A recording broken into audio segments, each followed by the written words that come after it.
Next question goes to Mr. Vavrek first, and it's a two-parter.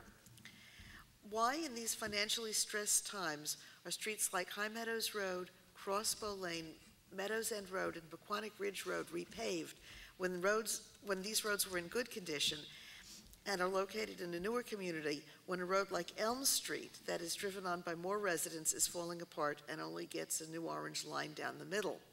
That's the specific question.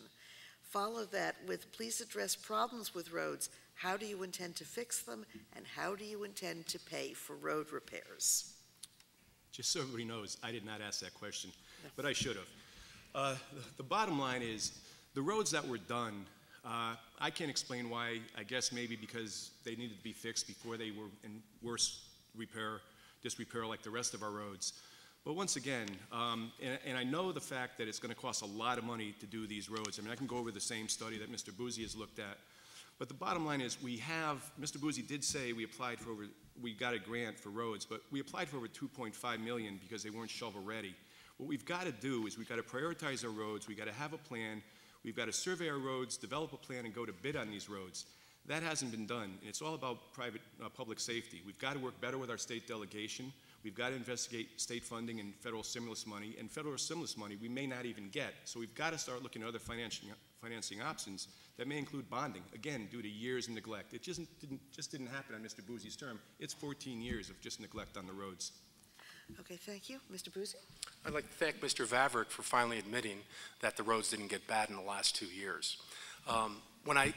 The question specifically, the reason why we pave those roads is because they're good roads and we don't want them to be bad roads. And the reason we paved them is because for 3 miles of road, we put a 3/8-inch slurry seal topping on it, and we got that done for $57,000.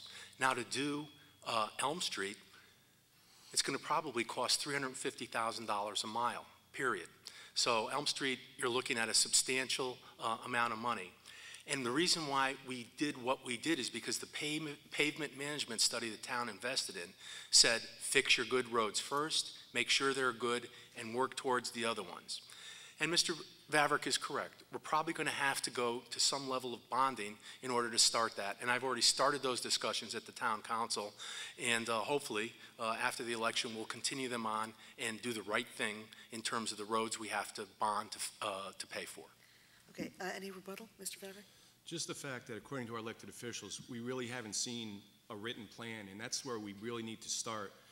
So, you know, whether it's him or I, we have to have a written plan. Your elected officials, your town council, we have to know what we're doing before we can just settle on doing roads. Mr. Buzi? That's factually inaccurate. We sent the town council a list of roads that we've paved. We've done about 20 miles over the last 2 years with a combination of road reclamation, paving, chip sealing, etc. So we've sent that out. I'm not sure why he would bring that up and say we haven't, because the council has asked for those things and we've provided them. Okay, thank you both.